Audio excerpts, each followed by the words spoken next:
कौन लो अपना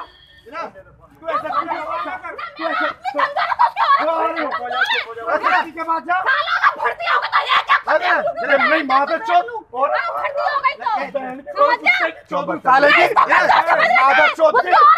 मुझसे कह रहा अपनी औरत एक दिन को तो हमरा ही लगाऊंगा वाला माता चौथ साला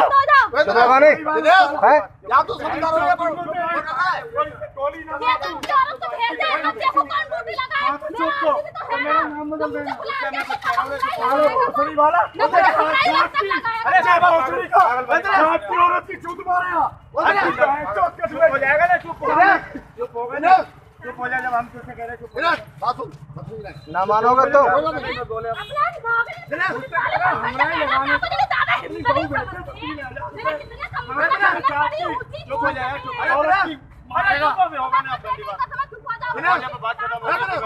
चल एसएसपी के चल रहे हैं बात हो जाएगी तो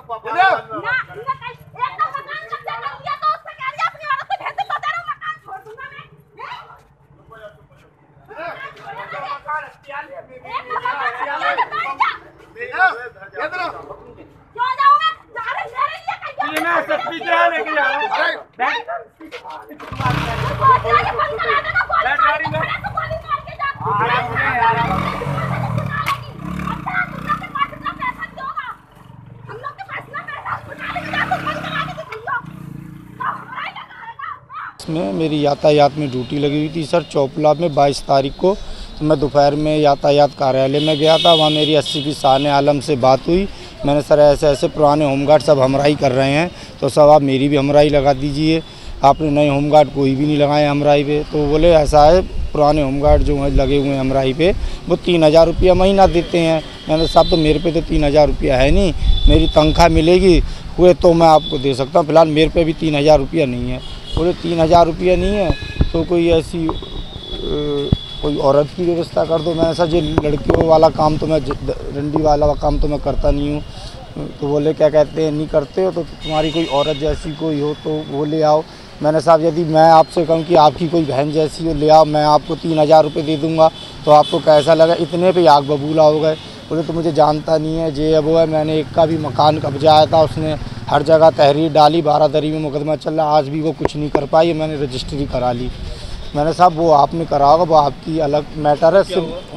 फिर उसके बाद मैंने कि ठीक है मैं अभी 10 मिनट में आ रहा हूँ। मैं ये कह के अपना फिर ड्यूटी पे चले गया। चौपला जब मेरी ड्यूटी पे पहुँचा वहाँ मैंने अपनी मिसेज को फ़ोन करा, मैंने ऐसी ऐसी बात है और तुम यहाँ आओ। तो मेरी बहू बोली क्या बात है? मैंने ऐसी बात हो गई। बोली मैं अभी आ रही हूँ। उसकी हिम्मत कैसे पड़ी है ऐसी बात करने की? क्या उसकी माँ बहन नहीं है, बेटी नहीं है? उसके बाद 9 बजे मेरी करीब ड्यूटी खत्म हुई, 8:30 बजे मेरी बहू 8:30 पौने 9 बजे मेरे पास ड्यूटी पे चौपला आ गई। मैंने इससे मना करी तुम मत जा। बोली नहीं मैं ज़रूर जाऊँगी, मैं पूछूंगी जो शान आलम हैं कौन। जे शान आलम के पास गई तो हमसे बोले क्या कहते हैं ठीक है मैंने सब जे लो हमारी मिसेज आ गई, आप जो बात मुझसे कह रहे थे आप इनसे कहो। बोले हाँ कह देंगे, इसमें कौन सी बात है? तो हमारी बहू से बोले ऐसा है तो मैं वो TI साहब का ऑफिस है, बोले वहाँ बैठ के ये मुझसे बातें करने लगे। मैं बाहर खड़ा रहा तो उसके बाद उन्होंने जाने क्या बातें करी तो उससे हमारी बहू का आग बबूला हो गई। वो फिर वो इन पर गाली गलौज टाइप की होने लगी तो इन्होंने जो है ऑफिस में से अंदर से फिर दरवाज़ा बंद कर लिया। फिर ये बाहर नहीं निकले और अगले दिन जो उसी रात हम SP ट्रैफिक के पास गए। मैं नहीं मतलब मेरी बहू गई थी और बहू और 1-2 लोग और गए थे। उन्होंने जो है SP ट्रैफिक साहब को बताया तो SP ट्रैफिक साहब बोले आप सुबह आना। और जब सुबह गए तो SP ट्रैफिक साहब के ऑफिस में उन्होंने 11 बजे बुलाया गए तो मुझे बोले कि ऐसा इसकी हम जांच करेंगे, जो दोषी होगा उस पर कार्रवाई होगी। और CO साहब को तुम्हारी जांच दे दी है CO ट्रैफिक को। और 23 तारीख की बात है सर और 23 को ही CO साहब ने जांच करके एक ही दिन में SP ट्रैफिक को दे दी। फिर उसी दिन 24 तारीख को मेरे खिलाफ मुकदमा लिखवा दिया कि इन्होंने ऑफिस में तोड़ फोड़ करी, गाली गलौज करी, सरकारी संपत्ति को नुकसान पहुंचाया। और मेरा CO साहब ने कोई बयान नोट नहीं करा, ना कुछ नोट करा। सर मेरा नाम प्रीति है और मैं दिनेश कुमार होमगार्ड की वाइफ बोल रही हूँ। सर मेरे साथ में बदतमीजी हुई है, जो शान आलम है उसने मेरे साथ बदतमीजी करी है। मुझे अलग कमरे में ले गया था, फिर बोला कि जो तुम्हारा खर्चा है वो मैं तुम्हें दूंगा और एक रात मेरे साथ रुकना पड़ेगा। फिर उसने मेरे क्या कहते हैं झाँता मतलब गंदी संदी जगह हाथ भी मेरे मारे थे। तो फिर मैंने उसे हाथ भी उठाया था मारने के लिए।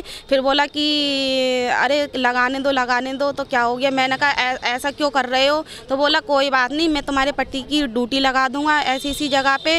मैंने कहा अच्छा। मैंने कहा मैं भी एसपी ट्रैफिक से अभी मैं आपकी शिकायत कर रही हूँ। तो बोले कि उनको भी मैं पैसा देता हूँ, और वो मुझसे खुद कहते हैं ये बात कि ड्यूटी लगवाने के या पैसे लो, अगर कोई पैसे नहीं दे रहा है तो उनकी या कोई लड़की का इंतजाम करें या मिसिस का इंतजाम करें। ये ट्रैफिक कार्यालय में दिनेश पाल होमगार्ड नियुक्त है। इसने 22 तारीख की शाम को अपनी पत्नी और एक और महिला और 2-3 लड़कों के साथ ट्रैफिक कार्यालय में आया और वहाँ पर ये कहने लगा कि मुझे जो है मेरी ड्यूटी मेरे हिसाब से नहीं लगाई जा रही है। और इसकी पत्नी ने ये बात कही। मेजर और अपने कार्यालय में जो और कर्मचारी थे मौजूद थे। बाद में इसने फिर वहाँ पे हंगामा करना शुरू किया। इसकी पत्नी ने भी ये आरोप लगाना शुरू किया और जब पूछताछ की गई तो इसने कहा कि इसने मेजर जो साने आलम यहाँ पे मेजर हैं उन्होंने इससे कहा कि तुम अपनी पत्नी को मेरे पास ले आओ, फिर मैं तुम्हारी मनमानी ड्यूटी लगाएंगे। ये आरोप लगाते हुए इन लोगों ने हंगामा किया यहाँ पर। और उसके बाद जो है जब जानकारी में आया कि शराब के नशे में भी था तो इसको मेडिकल कराने का प्रयास किया गया तो ये वहाँ से भाग निकला। इसकी पत्नी द्वारा मुझे भी प्रार्थना पत्र दिया गया था जिसकी जांच क्षेत्राधिकारी कार्यालय ट्रैफिक द्वारा की जा रही है और बाकी पूरे मामले की जांच की जा रही है। मेजर को तत्काल प्रभाव से मेजर के पद से हटा दिया गया। किस तरीके से देखते हैं आप इसे कि आरोप लगता है महिला के साथ रात बिताने का, पुलिस विभाग की बदनामी इस तरीके से हो रही है, खाकी पर एक बार फिर से दाग लगा है, तो क्या लगता है कोई एक्शन है इस तरीके का कि इस तरीके से दोबारा चीज़ें सामने ना आ पाए, खासकर ट्रैफिक में?